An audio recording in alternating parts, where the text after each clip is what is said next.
I like your earrings, Mary Rose. Oh, thanks. They're my party earrings. Yes.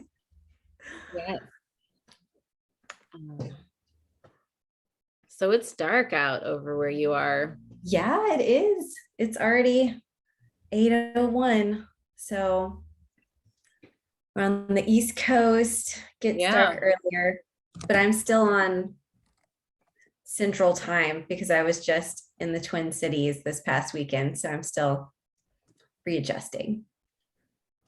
Yeah.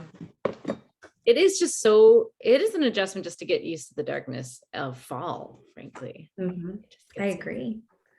So for folks who are coming in, welcome.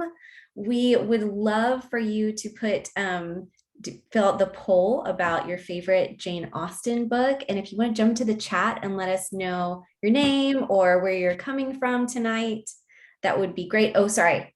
Don't do a poll. Just tell us in the chat. We're doing icebreaker of what's your favorite Jane Austen book. And we'd love to know where you're coming from. So I'm in Florida.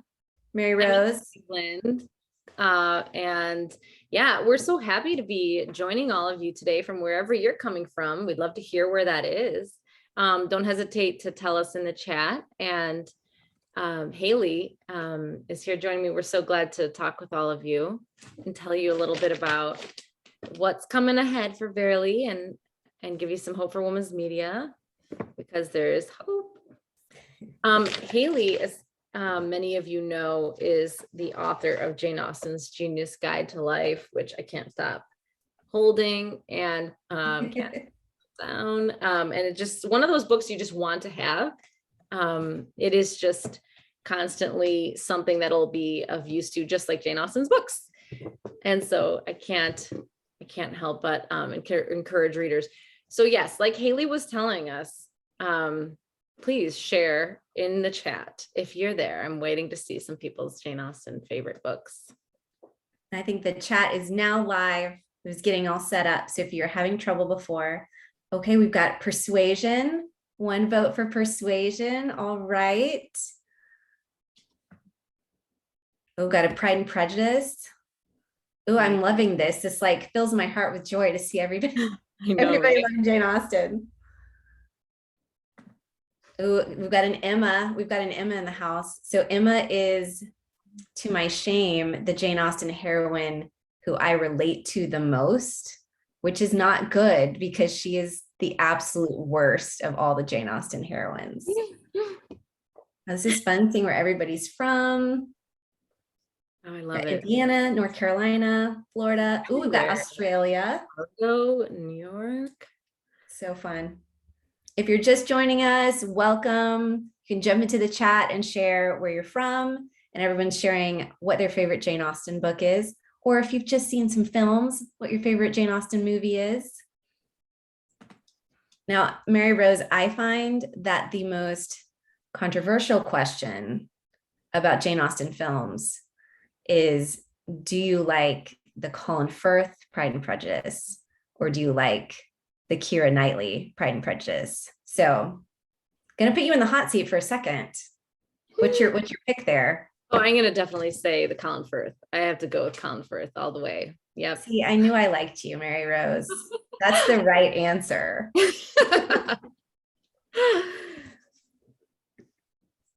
All right, we are so glad to have everybody coming in. And this is Haley Stewart, as many of you know. And the reason we're talking about Jane Austen is because we have the author. Haley Stewart is the author of Jane Austen's Genius Guide to Life. And we couldn't love this book more at Verily. Many of you guys, oh my gosh, I love to hear where you're all coming from. LA, we got Orange County. We got all over the United States, and we're so happy to be here with you tonight. I'm so glad you're here for this, our 10th anniversary celebration, which is hard to believe.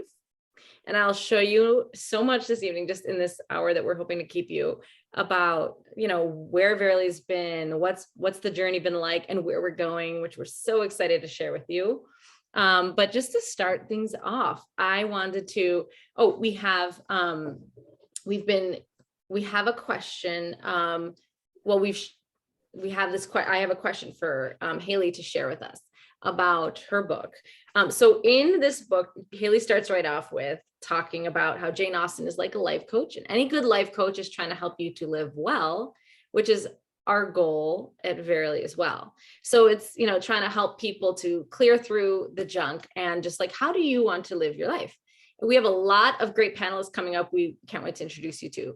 But to start right off, I want to talk about this book and how when you wrote this, when you were encountering Jane Austen in the book, and you, how did you find Jane Austen as a life coach? How did you come up with that idea? Yeah, well, I've always loved Jane Austen books. My family always watched the movies together. So I just like grew up with Jane Austen. And then in college, I got to take this amazing course where we were reading each of the novels with one of our philosophy professors. And we were talking about what does Jane Austen say as a philosopher about how are we supposed to live the good life, and answer these big questions about what it means to be living a good life. And so I think after that course, I just kept connecting Jane Austen to like big life decisions or thinking about the person I wanted to become, the person I wanted to be. And so, and then I just kept reading her novels because I love them. So I would just return to them again and again.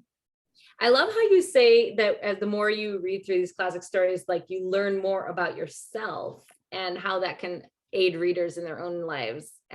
Tell me a little bit about how that worked out for you, how you learn more about yourself and how that can help readers too. Absolutely. So one, I just mentioned as people were popping in and someone said Emma was their favorite book, that I relate to Emma the most, which is not good because she's the worst. So I think that, for instance, for me, as I was reading this book and reading about this young woman who's like trying to get over her selfishness, or for most of the book, she doesn't even realize that she's selfish. She doesn't even realize she needs to grow. And then she finally does, and she needs to figure out how she's going to grow into the kind of person she wants to be. And as I was reading through it, I kept thinking, ooh, like that's something I would do. Uh-oh, like that's also something I would do. So I didn't realize that I'm like Emma, but I am. So for me, it was kind of like this self-awakening, like gaining this self-knowledge about myself and the sort of person I wanted to be with Emma as she's figuring out the same things. And so I think for me, her character taught me a lot about myself, but I think we have things to learn about ourselves from all of Jane Austen's characters. I love that. That's so funny. And I actually relate to that a lot as well. But that's what's so great about Austen is like she shows the growth, she makes it relatable and lovable. And that's just so true to just life. So we also want to introduce you to all of our panelists today. And just a heads up, we have some giveaways too. If you're interested in Haley's book, we have that as a giveaway later in this event. And we also have some books from some other panelists as well. So I want to introduce you all to our panelists. We have some great ladies here to discuss with us the challenges that we face, that many women face today, as amid many distractions and busyness in our lives, to stay true to ourselves, to stick to the authentic in our lives. And that's so hard because I mean, every single woman has her own, unique, calling, where she's going, what she's doing, what's right for her. And we really want to help clear out all of the other pressures that women hear. At Verily, we want to try to clear that away and just make space for women to feel more of who they are, which is why we have that tagline: less of who you should be, more of who you are. Less of worrying about, should I have, rock hard abs, more of who you are and what's true to you. So to join us to discuss this in our panel tonight, we have these ladies I'm so happy to introduce. We have Christine Emba, who is an opinion columnist at the Washington Post. And she is also author of Rethinking Sex, a fantastic book I can't recommend more highly, which I hope you guys can see behind her, the beautiful cover, which I have lost the image of. I have just I have this, which I think is super cute. I love your initials on there. Such a fantastic cover design. Kudos to that person who thought of that and did that and made it so awesome. And to you for writing this awesome book. Thank you so much, Christine. A longtime writer for Verily for many years in the past. We're so glad to have you with us. I'm also happy to introduce Laura Vanderkam. Also, I mean, fantastic books in her, as everybody knows. We got one of my favorites I read that I tell everyone about is I Know How She Does It, which basically when people are like, I don't know how you do it, I'm like, well, you have to read I Know How She Does It by Laura Vanderkam. The latest book, literally like a week ago, dropped, Tranquility by Tuesday. I mean, who doesn't want that, right? I mean, today's Tuesday. So a week from now, if you don't have Tranquility already, you can have Tranquility by Tuesday. And this is about making time for what matters in your life. Who doesn't want that? And I mean, that's basically what we're trying to do as well, is just to clear through all this stuff that is getting in the way and try to, equip women readers to find what's matters most to them and to reach that. We also have Amanda De Jesus with us, who I got to know at Natural Womanhood, is a contributing writer at Natural Womanhood and growing to be in the process of becoming a fertility care practitioner. Anyone who follows Verily's coverage of fertility awareness methods knows that so much your body tells you through your signs of fertility, and so much we can learn about our overall health as women and how valuable that is in our lives, whether from just when to work out best or when to do that creative project. It really can give you so much information, in addition to actual fertility questions that people have, which are no small thing. So thank you for joining us, Amanda, a contributing writer at Natural Womanhood. And then we also have Blanca Therese Morales with us. Blanca's a longtime Verily writer as well. And she is joining us from, from Rhode Island tonight, but normally from Florida. And I didn't say where everyone's from. We have Amanda's, are you hailing from Indiana or Illinois? Okay, Indiana.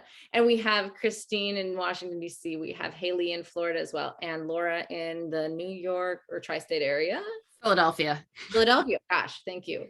Okay, and so Blanca is hailing from Florida, Miami, but has been freelancing for us and writing for 12 years, and has been writing for Verily since 2015, and she has developed an appreciation for fashion history and its relationship to culture. We've started out with Blanca as a culture writer for Verily, which I've really appreciated. And then now you're offering really great style pieces as well. So thank you so much, Blanca, for joining us. And I'm so glad all of you are here to share in this conversation. We have a couple of questions. We're gonna just have a conversation about how to basically live out your authentic path. And to start, why don't I start? I'm going to ask you, Laura, in the course of your work, you've spent so much work, and anyone who's looked at your books have seen, it starts out with so much data of how women spend their time, how real women are spending their time, and what it looks like. What struggles are you finding in hearing women's stories and reading their time logs? What struggles are they finding when it comes to staying true to themselves, prioritizing what matters in their lives? Yeah, well, I mean, we live in such a distracted world, and it's hard to make time for what matters. I mean, first of all, we have to figure out what matters to us. That's question number one, and many people don't even feel like they have the time to think this through.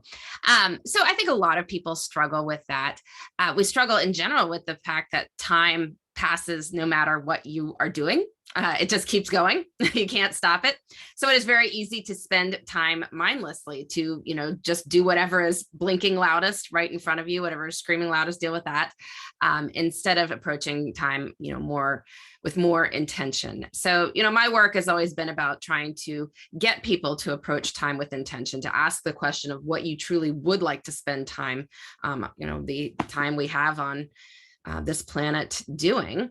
And then to consciously structure your weeks in order to make space for those things, trusting that a lot of the other stuff can kind of fill in around the gaps. But when we do that, I really do think we do have time for having awesome careers, raising happy families, and having time for being our authentic selves as well. I love that. I think that, I work and I have 4 kids, and time is always slipping away. So I love that call to intentionality with our time. And Christine, I want to send a question over to you, kind of in the theme of intentionality. As women are thinking about romantic relationships and kind of maybe having some intentional examining their desires for those relationships. I'm interested in hearing, you've researched this amazing book, Rethinking Sex. What are some of the struggles that you see for women as they approach relationships in the current landscape, as far as how can they really intentionally listen to themselves and not feel like they have to follow some path that might feel inauthentic to them? Yeah, that's a great question. And first of all, thank you for having me here. So excited to be celebrating the 10th with you guys. Um, yeah, a big question with like big answers. I mean, I would say that, I mean, I'm currently dating right now, and one of the like very obvious challenges that I'm finding is in a transition to a landscape that's often dominated by apps, where it's, I think, harder to meet people or more unusual now to meet people sort of going about your day to day life or even through others. Knowing how to treat other people like people, actually. There's a real temptation to sort of just like swipe or move through dating and imagine that you're just sort of like one of many options and that all of the people you see are kind of options too, which is a really unhealthy way to look at other human beings. Um, Another I'd say is kind of exactly what you were talking about, Haley, a sort of pressure to conform to certain narratives that we have been, given by media or by society about what, sort of a modern woman looks like and what a modern woman should be doing. So whether it's like pressure to pretend that you're super chill and that actually you don't really want a relationship when you in fact do want a relationship, or a sort of pressure to be like uncritically, what I call in Rethinking Sex, uncritically sex positive and sort of up for anything and consent to everything and never say no without risking being a prude, even though there are things that you want to say no to. um, I think a lot of people are struggling with that in today's sexual culture. But then what can you do about it? I mean, I think just also in your question, you pointed to the answer. I think part of it is intentionality. Um, when I was interviewing people for Rethinking Sex, um, the first question that I would often ask is like, what is sex to you? Or like, what are you actually looking for out here? Like, what do you want? And so often I found that people had never really stopped to ask themselves that question before. Like, like, what is it that I really want, that I am really looking for in a romantic encounter?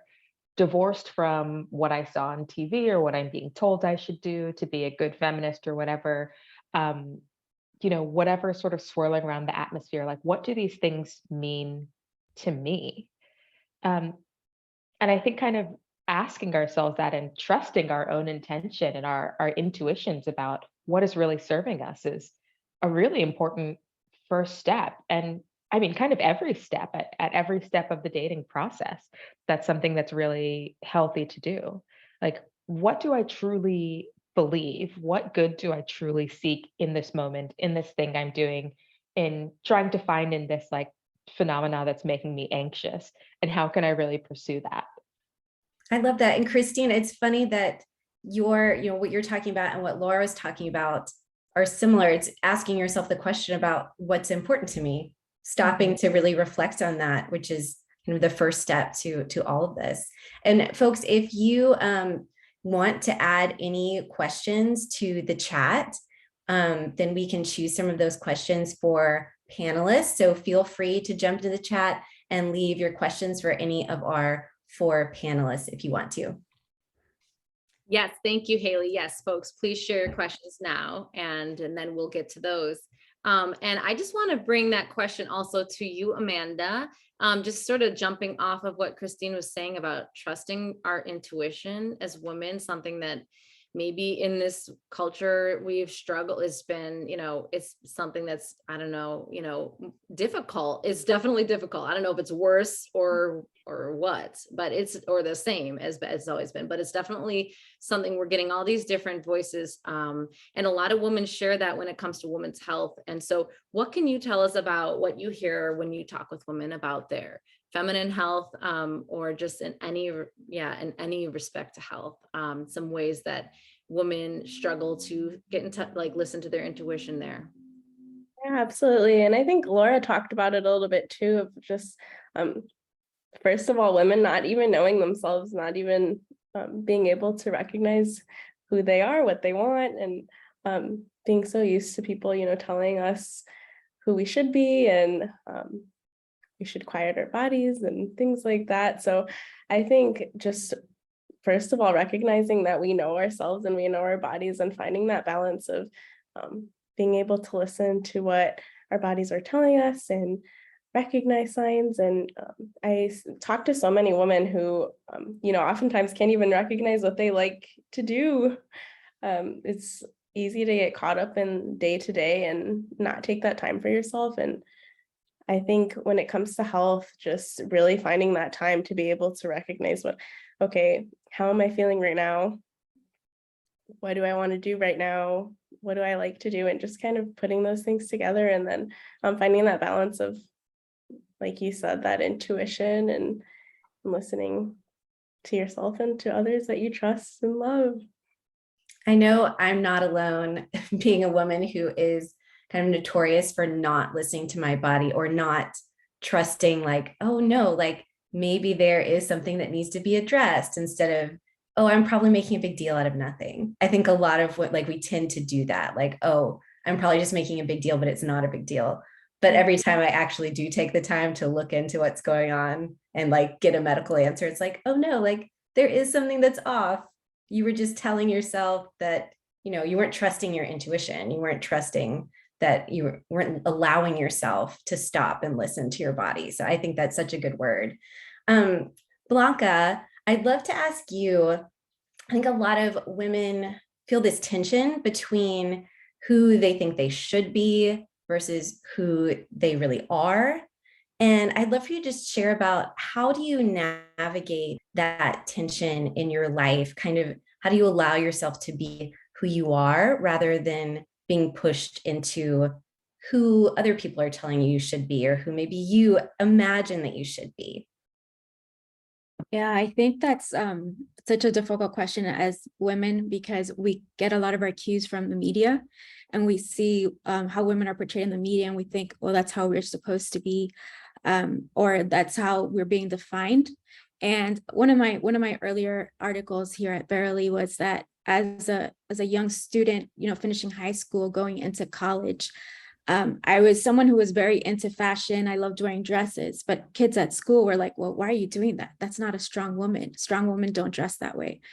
And they started feeling that, like, because of how I dressed, it was a reflection of what the media tells us, that women who dress like that, who are not smart, women who are airheaded, just because I dress like that. So I started hiding who I was by trying to be more plain. And I realized that hiding myself, I wasn't giving others my best self. I wasn't being authentic. And so I realized, like, I have to cut away from what the media tells us and what we think it is, and just like learn to embrace who we really are. And so for me, it's like, this is who I am. I love to dress up. I love to accessorize. It doesn't mean I'm vain. It doesn't mean I'm superficial. I'm just happy to be this way. And then just like learning to do those things. And I always think of Marie Kondo, who says, like, does this spark joy? And I think that's the approach that I take when I'm picking things out. Does it make me happy? Then doesn't matter what anybody else thinks. This is who I am. And then, if people don't like it, or if it doesn't fit a certain mold, then I'm just being unique and showing up authentically. I love that. Thank you, Blanca. I mean, I relate to that very much. I definitely like big earrings, and I'm always going to wear them, and I can buy them for 99 cents, but I'm going to wear them. It's not saying anything except that it's fun and I feel right. And then I don't have to feel like I have to do as much to my hair. which I appreciate. It's just right for me.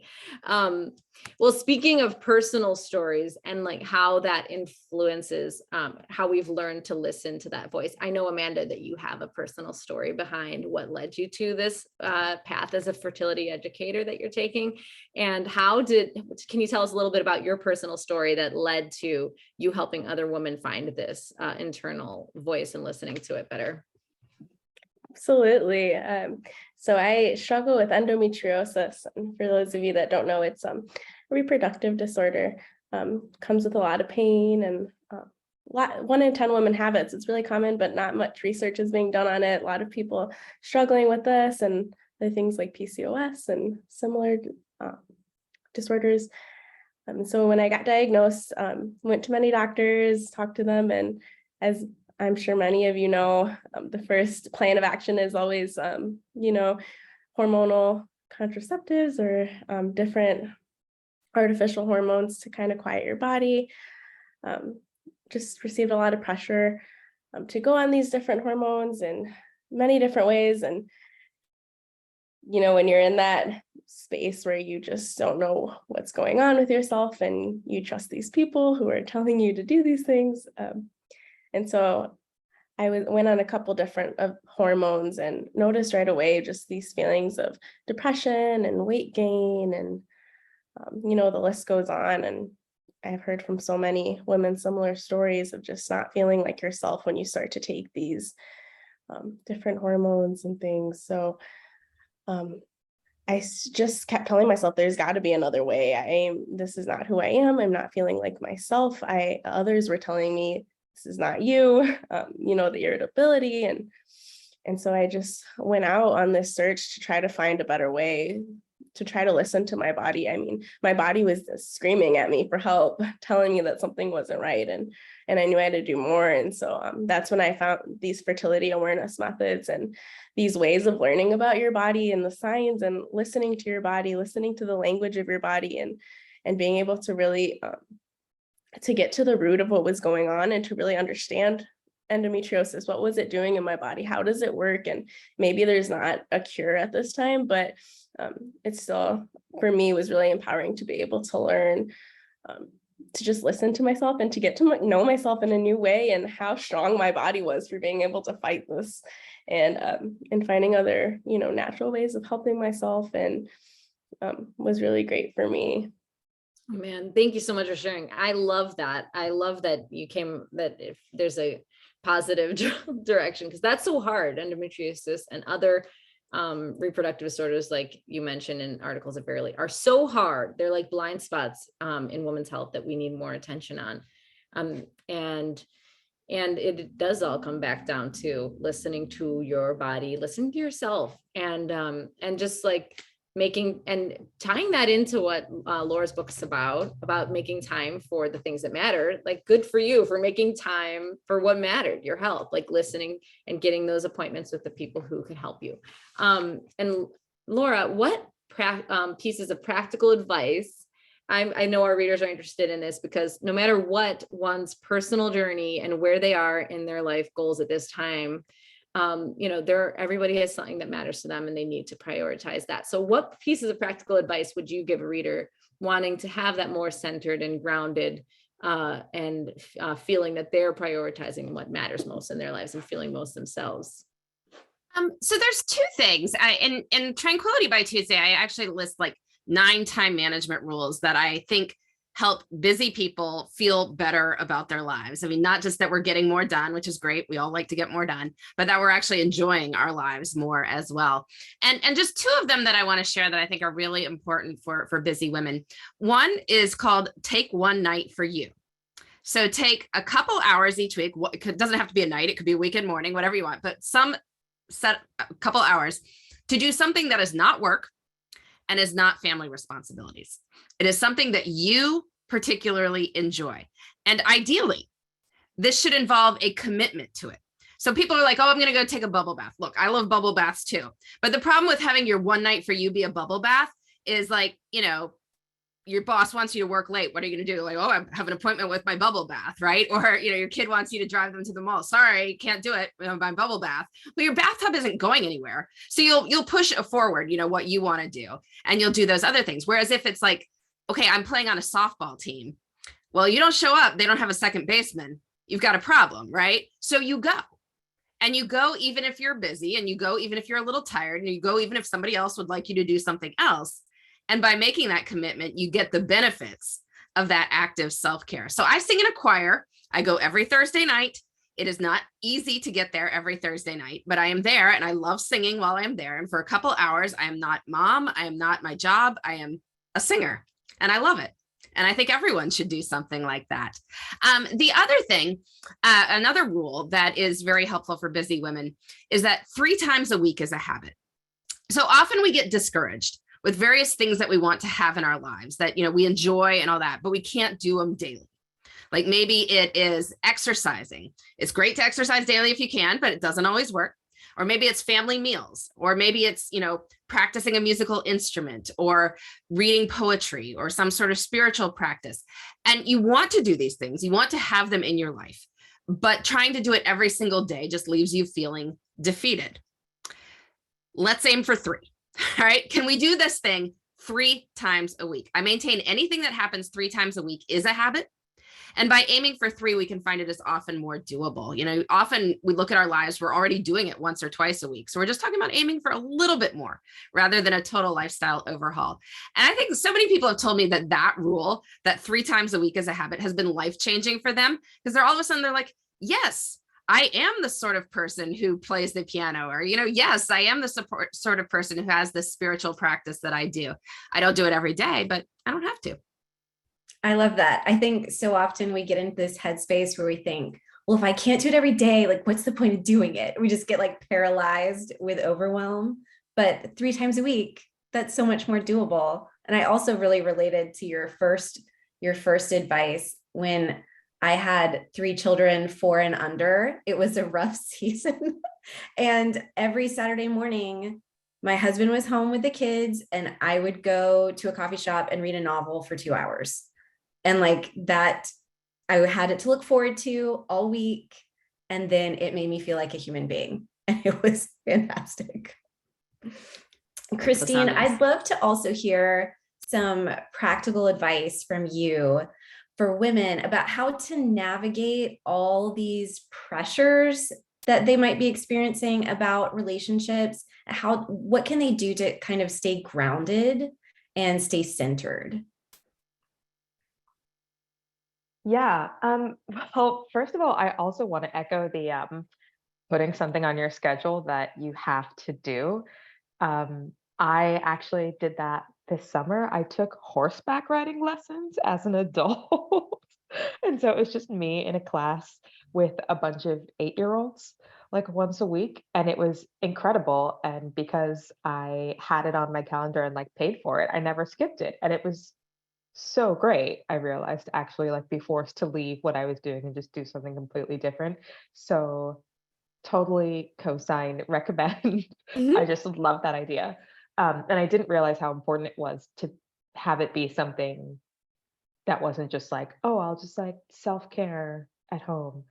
But actually to that point, how to sort of pull away and listen to yourself. I think one of the things that a lot of people face in sort of this, in our dating culture, in our sexual culture, is an inability to step away and to care for themselves in some ways. And so actually your advice is resonant here too. Like it can be really difficult to not begin to obsess about what you're doing right, about what you're doing wrong, about what you should be looking for, about how much time you need to spend on treating dating like a job, for instance, which is also another way of making it kind of dehumanizing and sometimes honestly tricking yourself into doing things that you might not necessarily feel are true to you. Because if you're treating it like work, like we all do things that we don't want to do for work, being okay with stepping back, I think, is going to become and has become already kind of a growing trend, and is really important. Being able to say, for this season, like maybe I'm not going to be on the apps, or I'm not going to be seeking things out. Like I really want to take a step back and think about what I want, or think about what is meaningful for me, and not worry too much about missing out on like some nebulous something out there, which can be really scary, especially at certain parts of our lives and like certain, ages. But it's often much more beneficial, I think, than pushing ourselves so hard to do something that doesn't feel real to us. Um, and then another thing I think is being open to different. Um, so one of the things that I found when I was researching rethinking sex was, trying to imagine, okay, our sexual and dating culture is off right now. Like, what does better look like? How can we be sort of optimistic about it? Are there any other options, even when it seems like there are none? And I was kind of surprised and delighted by the number of people who were actually sort of going back to almost new methods. Like there's been a huge uptick in matchmaking, actually. People like really looking for that. Joining organizations that like help them date, but not through their phones. Really sort of intentionally asking friends and family members and even colleagues to help you find what you're looking for, and not trying to do it all yourself. Um, and again, this is all about sort of intention too, and taking the time to like really think about what's serving you. I think that that's really fascinating, Christine. And I think you talk a lot in your book, which is wonderful, and everyone should read it, about how dating apps can have kind of changed the whole landscape. And it seems that that kind of stepping back season would have just been naturally built into our lives in another time. But now we just have unlimited options on an app. And so you have to intentionally say, maybe this is a season where I need to step back for a little bit and take a breath. I think that that's all so wise, Christine. And Blanca, I'm interested in your thoughts on a similar question. How do women stay centered? Especially, you write a lot about fashion. How do they stay centered and authentic to themselves? What's some practical advice you can offer so that women don't feel like they're just being pushed around by different pressures rather than staying true to themselves? I would say like one of the things is being able to know ourselves and what we want to communicate through our image, because what we wear says a lot about ourselves. So it's kind of like, okay, what do I want to say with what I'm wearing? And are my choices expressing that? And then also just not being afraid to have fun with our look and experimenting. A lot of us are afraid to try something new. And to quote Brene Brown with her vulnerability, one of the things she says is like being vulnerable is being ourselves. And sometimes like we kind of hold back on that. But there's no creativity without vulnerability. So if we don't like step out and let ourselves be seen or experiment with how we want to present ourselves, then we won't have the opportunity to be creative. So I think it's a lot of like letting go of what we're afraid people are going to say and just have fun. I love that. That's such good advice. I think that often I kind of default into like this one season of my life, like around like the beginning of college. And I'm like, this is just like default fashion, where it's like just what I'm super comfortable with. And I have to remind myself that that was like 20 years ago. Maybe I should kind of try something else and have fun doing something else. So that's so wise. Mary Rose, do you have any final questions? I have seen a question come in about women's cycles and mental health. So I think that'll be for you, Amanda. Can you tell us a little bit about listening to that internal voice of what your body's telling you and how that connects to mental health? Absolutely. So there's definitely a correlation. Again, one of those things that's just super under-researched, but there's definitely a correlation there when it comes to mental health and our cycles and all of the hormones that are, changing and going on throughout the month and beyond. I think something that's really helpful is being able to track your cycle, to find an instructor that can help you not just track your period, but to track your entire cycle. Is really helpful because, again, those hormones that are changing definitely correlate to how you're feeling and your mood and weight gain and, everything, which all plays a role in mental health. And there's definitely some people, whether it's medication or integrating certain coping skills at different parts of your cycle. A lot of women that I've talked to have found a lot of help with just knowing, okay, maybe in my luteal phase, I'm more irritable, or, I get really depressed during this time and I need to take some antidepressants just during these 2 weeks, and I'm okay after that, or things like that. And even just having that awareness and recognizing it, like, okay, I'm not going crazy. My body's amazing and it's going through all these changes right now. And just being able to be patient and kind, I think can make a huge difference as well. I just noticed that. Thank you for sharing that, Amanda. I also just noticed this section, a question for Christine, particularly about, do you have any plans to extend your ideas for a younger audience, such as teens, those who everyone thinks dating that's where it starts. So any thoughts about that? Oh, that's great. I am not planning to write another book yet, but actually one of the chapters or a section that didn't make it into, the final manuscript of Rethinking Sex was about sex ed that starts earlier than college. Ooh, my computer is about to die, so sorry if I disappear, but I will run up and reconnect if so. I do think that actually we need to start talking about relationships, like not just sex, the sort of mechanics of it, but like what relationships are and how to treat each other as people in both a romantic setting and others from a much younger age. Like we can't sort of just give them the ins and outs and, throw a handbook about consent at them in college and expect that everybody suddenly knows what's going on. And there are a lot of other countries actually that are doing this really well. I spent some time in the Netherlands and observing their sex ed system, which actually starts in primary school, where they start talking like very simply about anatomy, but also about like, this is something that like your mother and father do when they love each other. And like, this is how you like talk to somebody who you like, really early on, and continue to build on that up until high school and beyond, which seems frankly much healthier than what we are doing in the United States right now.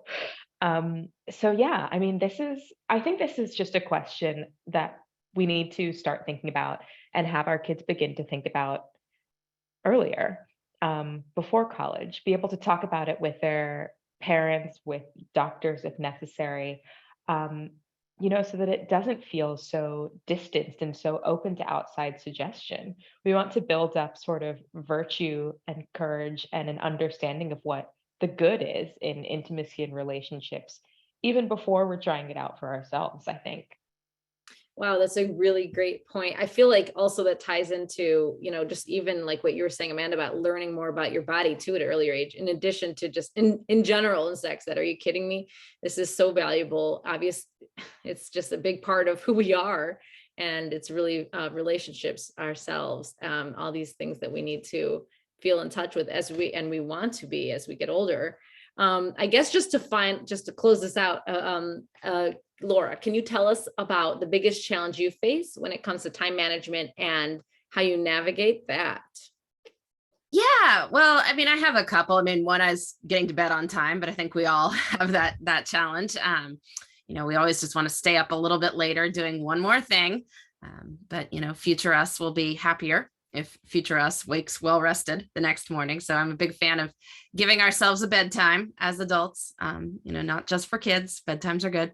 But I think my biggest struggle is probably related to that. And I'm sure it is with many people, in that you can very easily disappear into this thing for a long, long time. I even learned there's like a phrase, the 30-minute ick factor, that, you mean to check one thing and you look up 30 minutes later. So one thing I've been trying to do myself, and I've been, teaching other people to do, just is to try and come up with other forms of fun that are a little bit more meaningful, a little bit more active, things like hobbies, reading, connecting with friends, all of that. And whenever a spot of leisure appears, trying to do that first. And, so for me, it's been putting ebooks on my phone, so that if I'm picking up my phone, I could go read an ebook for 2 minutes and then get over on Twitter for whatever, 2 hours if I need to, but just flip that automatic order of doing the effortless fun first, trying to do something a little bit more engaging first, or, doing a puzzle for 10 minutes before watching TV. But by doing that, either you stick with the other forms of fun because they are so fun, you get into your book and you never wind up at Facebook.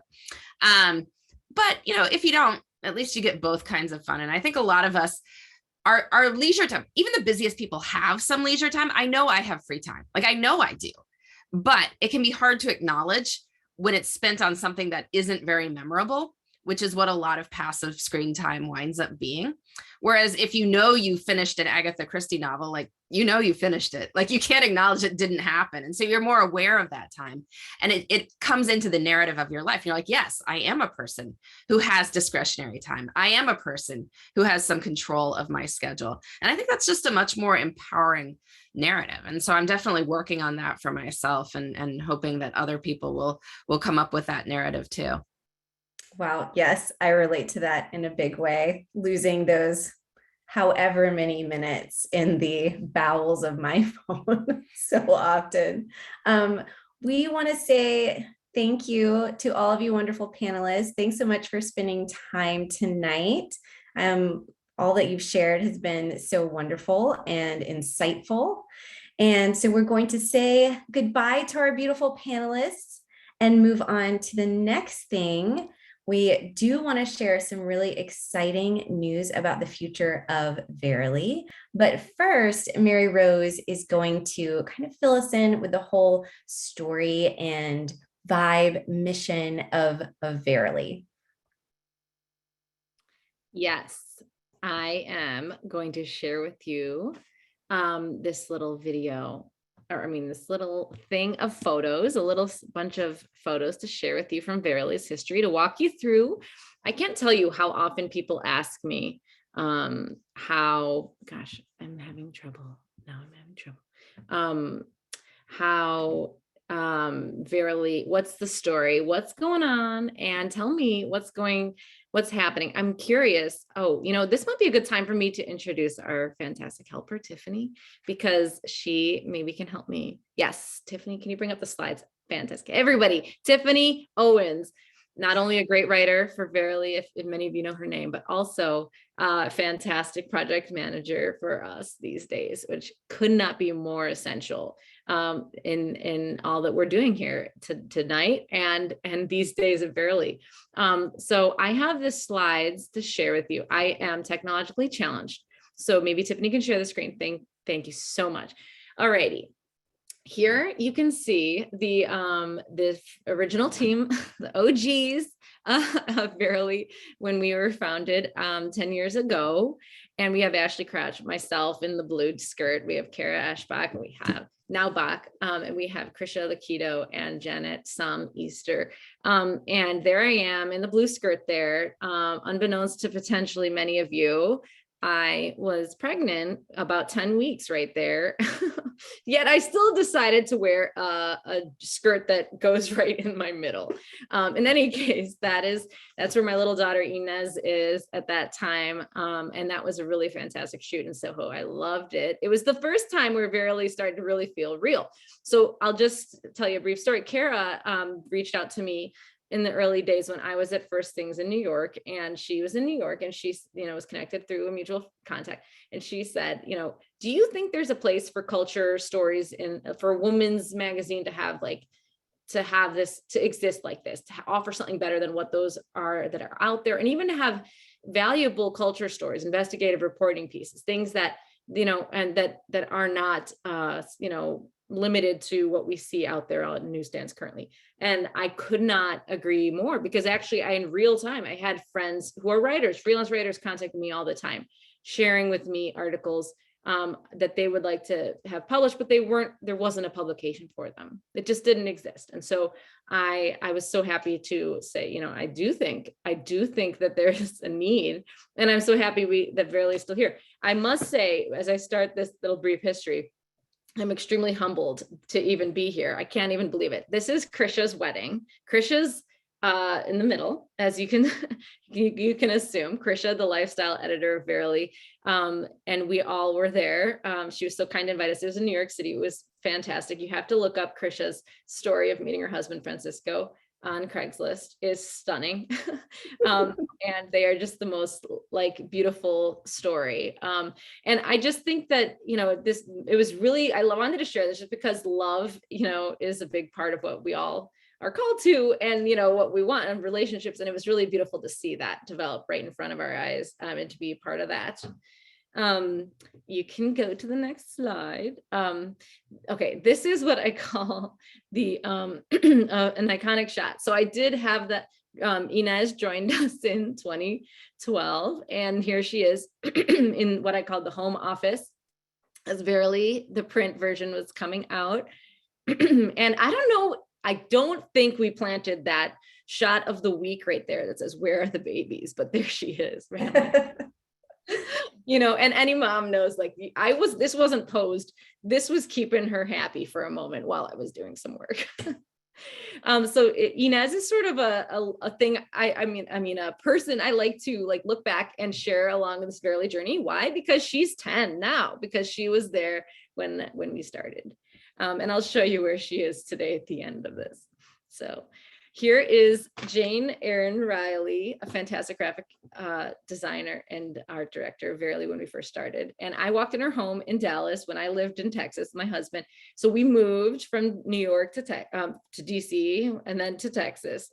As anyone who has a spouse who's getting a degree knows that it can take you all over. So we were in the Texas area, and I got together with Jane. It was so fantastic to talk about the culture section and art, and you can see Verily back there. And what was so cool, which I wish everyone could experience, was walking into her home and feeling like I'm walking into Verily magazine because of her awesome design sense. And you can move it. Here we are with our kiddos who also enjoyed to play, Henry and Inez. Okay, this is fun. This is when we're back in New York in our office buildings that had cool photo booths. And so here's all the ladies. We have, in addition here, you see Krisha, we see Monica Gabriel, who is the relationship editor. We see Kara in the center, and Janet and Ashley. And okay, we see Nicole Caruso in this shot on the far right. I'm so sorry. Gosh, we were a little crowded there, but Nicole Caruso's, many of you know her as the author of Worthy of Wearing, a fantastic book on style. And she was our beauty editor at the time. Fun times, as you can see. All right, we have Inez reading one of our print issues here. And I'm very pleased that she was able to look through this magazine without me feeling too like I had to shield her from what we had in the pages, which is always a nice thing to feel as a mom.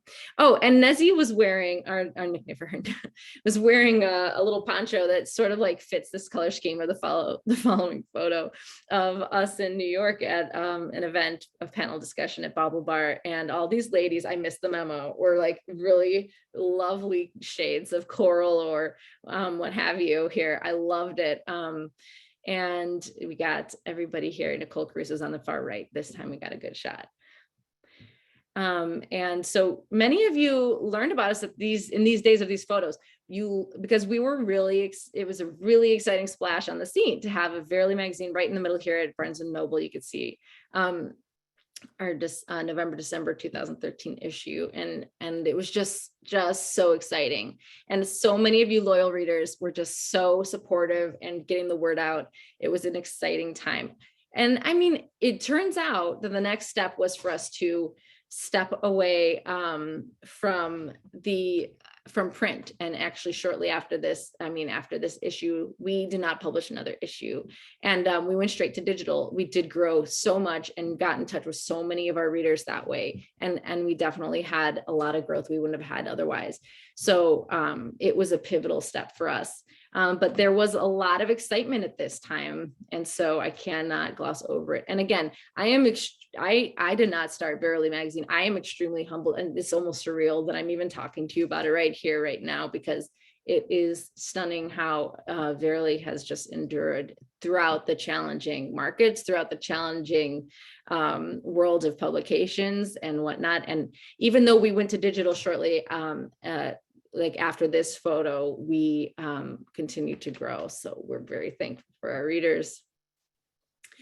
And here we are being talked about in the New York Post. And we were described as what women want from a magazine, that is. And as many of you know, we were the first publication to women's magazine, fashion magazine, to not have any Photoshop of women's bodies, no Photoshop of women's faces.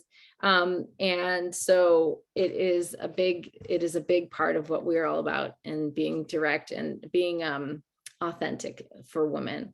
I remember that cover so vividly with the bike. I remember it like so well. Yeah, I love how it captures both like the small town and like a small town vibe, which honestly, growing up myself in the country with my bike was like my best friend, and going to pals' houses. And yet there's the city in the background and I just feel like there's just so much that we can relate to with this. And the whole goal is the whole goal of Verily, trying to be relatable to women, something that many women said when we were founded. Many women said that they didn't feel related. They didn't feel that women's magazines were relatable. And after 3 minutes, according to the Dove survey, 3 minutes of flipping through a women's magazine, they'd feel worse about themselves. That is not the goal. That's greatly one of the motivations for the founders of Verily, was to create something better. So, and we have a poll, trying to think, when is this coming up? This poll about, I'm not done with the Verily history, but we do want to get your thoughts on which TV host, what do you think, guys in Zoom, you're getting a poll. Which TV host held up a copy of Verily magazine on air? Please share. I know the answer now, but I didn't know the answer earlier today, Mary Rose. Yeah, and you know what? I think I don't have it in my slides. I'm seeing the answers come in, which is so cool. It's so cool because you guys are going to be really surprised. I really want to pull up this slide now, this image, so you can see it. Why did I not put this in? I thought I might give it away by accident, I think, by like moving ahead too fast. We have awesome numbers here. So 77% participation in this poll. Anyone else get in your last votes and we will share with you the answer, because it's very important to vote. If you vote and are correct, which at this point, not so many people are correct.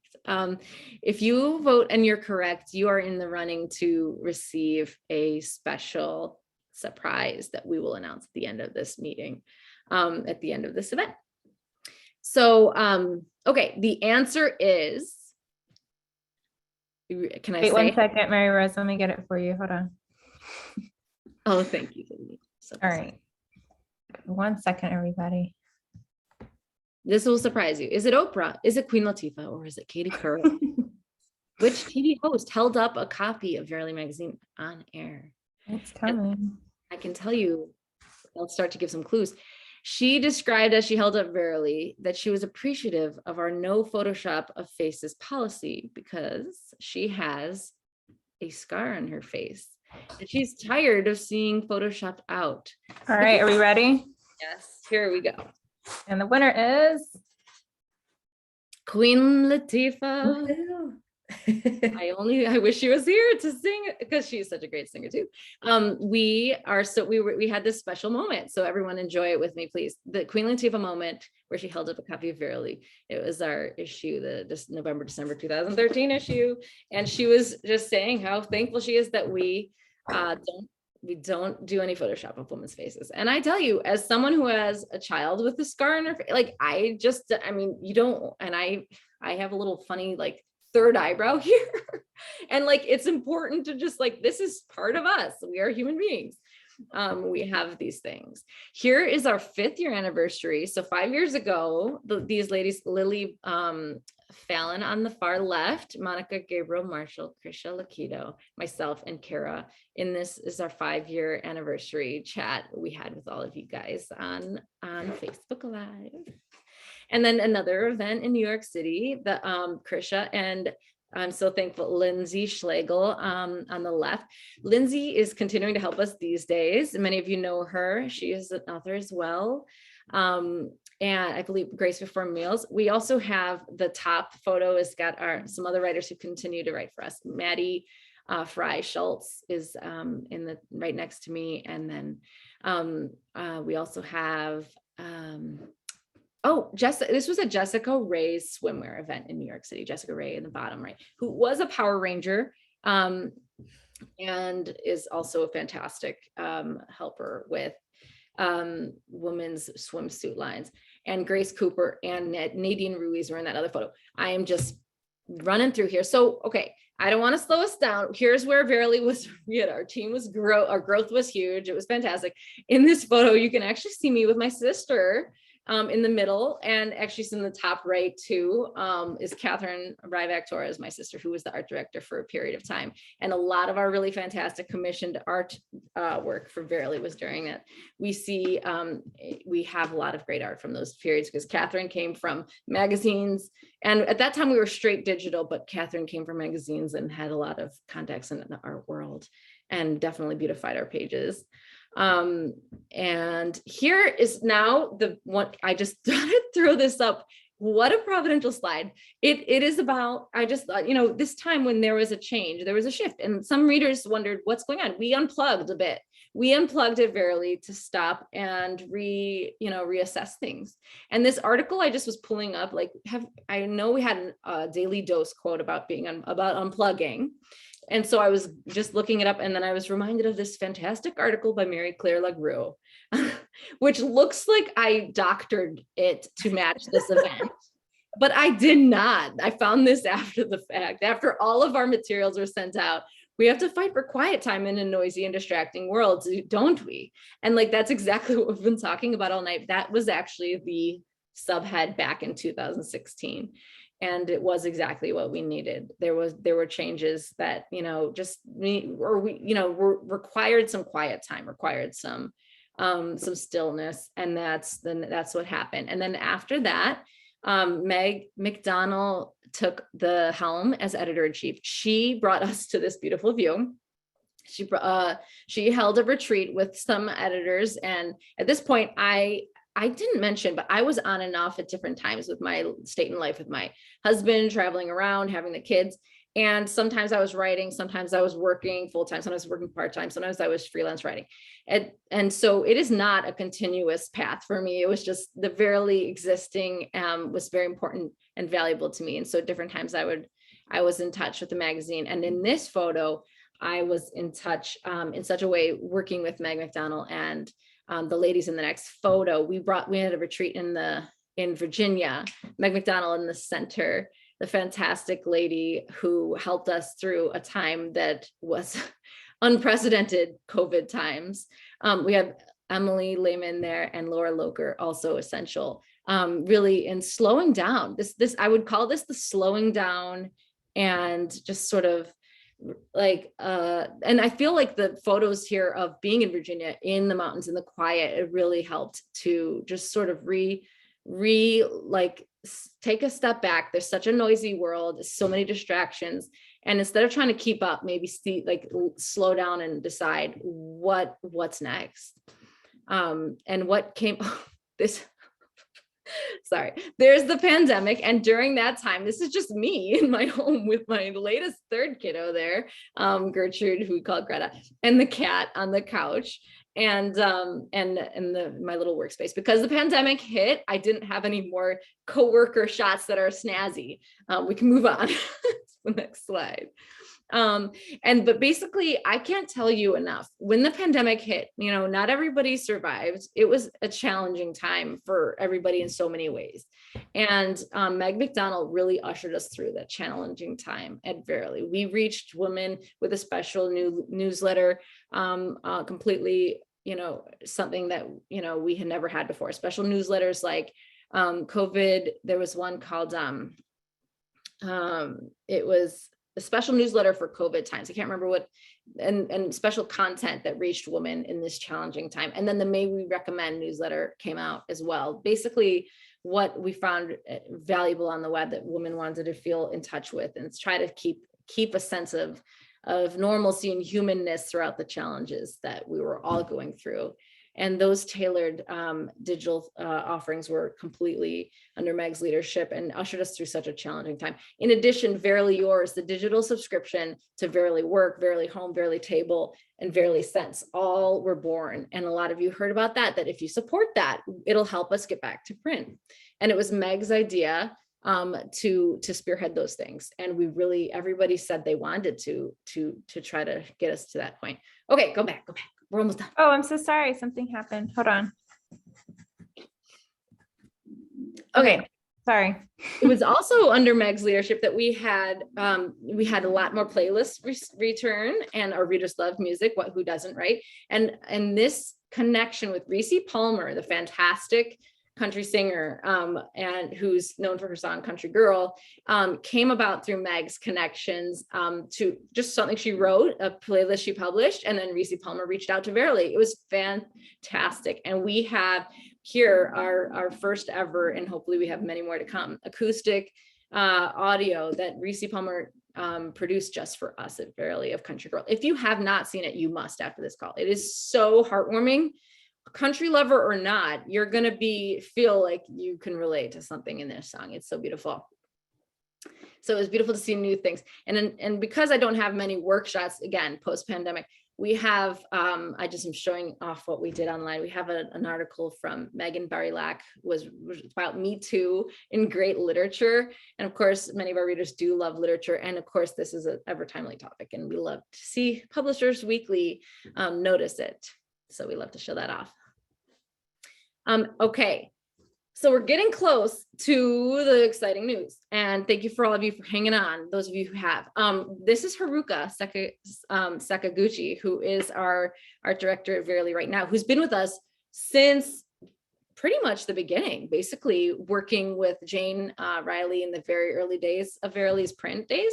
And Haruka has worked with us online over the years and now continuing to work with me. So I shot that was literally like 2 weeks ago, is this photo of us in New York, and why are we meeting and what is happening? And I want to tell you. So we're getting to the point where I'm going to tell you this news. And before we do, I want to show you, where's Inez, my 10-year-old girl now. There's a shot of Inez for those of you who wanted to see what 10 years looks like. Verily's 10 years old. Let me find it, Mary Rose. It was there and then it disappeared. So. Oh, it's okay. Well, if you haven't, we can share it some other way. I got it. Okay, I got it. There she is. It just blows me away. This is my goodness. This is that little babe. Now she's 10 and she styled herself completely. I said, hey, I'm going to go get a headshot. Would you like to come along? And she just dressed herself up, all of it, all herself. And there she is. That's what 10 years looks like. Blows me away, makes me stunned at the passage of time. But that's how old Verily is. So we wanted to celebrate that. And okay, we have a second poll. The second poll is going to be, what do you think our big announcement is? Okay, here are the options. Go for your keypads.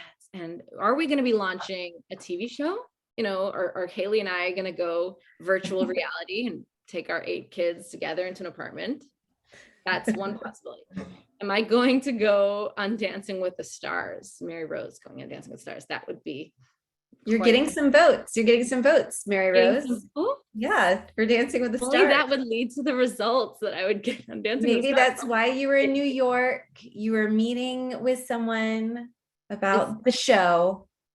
I know, maybe that is it. Are we going to go full metaverse? Are we joining virtual reality? Or is Verily just getting ahead of the forthcoming changes in media? Or are we returning to print? That's another option. Is Verily going to return to its origins of print? And the last option is Verily going to merge with another woman's magazine?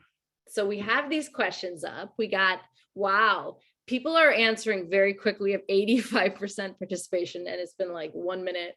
Okay, so we're getting very close to I'll give you a few more bit of time. Options. That would be fun to have all the kiddos together, but virtual reality and I would not be friends, I'm pretty sure. No, virtual reality or virtual TV. Reality TV. Reality TV. It's real Yeah. things. Can't. I don't know how well we'd be setting our children up for success if we started out putting them on a reality TV show. I have concerns. That would be bad on so many levels. Everybody would see me like, wait, stop. All right. Wow. We got all the answers. Like, it's basically, we have everybody answer. Okay. The biggest answers that people put are the last two. Are we merging with another woman's magazine? Or are we returning to print? Those who answered correctly are going to be put in a raffle to receive another special prize. So we will announce that. And the answer is those. You like a drum roll? Yes, drum roll. For those who answered that we are returning to print, you are right. Verily is returning to print. Coming to a mailbox near you in 2023. Verily is coming back as a quarterly magazine, and we couldn't be more excited. We really kept hearing this from you all. We heard it in all of our surveys over the years, and people being offered, here's a possible, it's not final, it's just one of the mock-ups of, but it is almost complete, and it is going to be literally printed. I know that Haruka's gonna be like, hey, why this isn't my final copy, but we have a draft of the cover we wanted to share with everybody, and we're so excited to share this with you because this is one of the first issues that we have coming out. We have Verily quarterly coming in 2023, but you see right here is a special single standalone issue that we have produced already that we wanted to share with you, that is going to share with you some of the best of content that we've had in the last 10 years, some of which has never seen the printed page. And it's literally being produced right now. We have, I just wanted to show off some little my stuff. I have, we've been looking over and just doing the final drafts of things. We got gorgeous illustrations that have only been online. Can't wait to show you more. We got beautiful stuff about, like, this one's the best sunglasses for your face shape. And that is all in the 10th anniversary special edition, which is what you definitely want to get. So what we want to do right now is encourage everybody who's been asking for Verily to return to print, everybody who's been just saying, I really miss Verily in print, or even if you weren't here when we were in print, and you're here now and you're looking for something to hold in your hands that doesn't make you feel worse about yourself. That's a woman's magazine. Please subscribe now. Go to this website, this link, and also you can reach it if you go to verilymag.com and select members in the top right, the members tab, and you will have the chance to subscribe to the Verily, goodness gracious, Verily quarterly in 2023. In addition, you also can order separately the 10th anniversary issue, which is available right now. And if you order the Verily subscription, you will get a special $5 off of your 10th anniversary issue, but they have to be ordered separately because the 10th anniversary issue is a special limited edition. It is not going to be for however many people want it. It actually has a cap. We just, because we're publishing it now, before we told you guys, we basically have a limited number of those. So when they're run out, they're run out. So that is going to be separate from the subscriptions for 2023. So I hope that makes sense.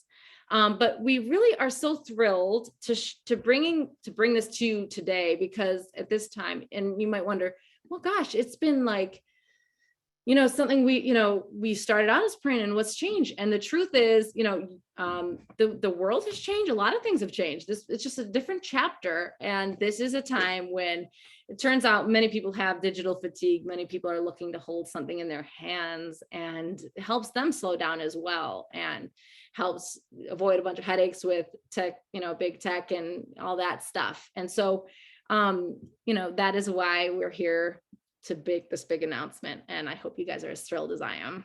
I'm so excited because I have to admit that I never got over y'all not being in print anymore, that I was not over it. So I am so excited. I remember I would have my Verily magazine in my hands. I would take it and take a bath and read my magazine. It was just so wonderful. So I'm so excited.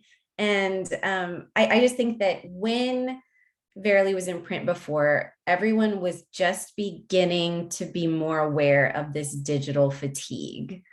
But 10 years later, it is so much a part of our lives. We are so drawn to going back to things that we can touch and things that are off of a screen and things that make us feel like human beings. So I am so excited.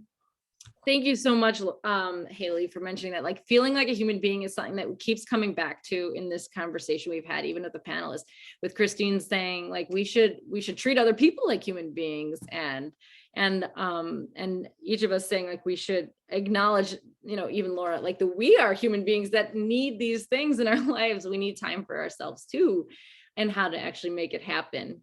And so, yes, that is our goal, is to help you feel more yourself, as our goal of Verily is now, with all the many distractions, many more, I think, than 10 years ago with the web and all this stuff, that we could really use a step back and hold something in our hands once again.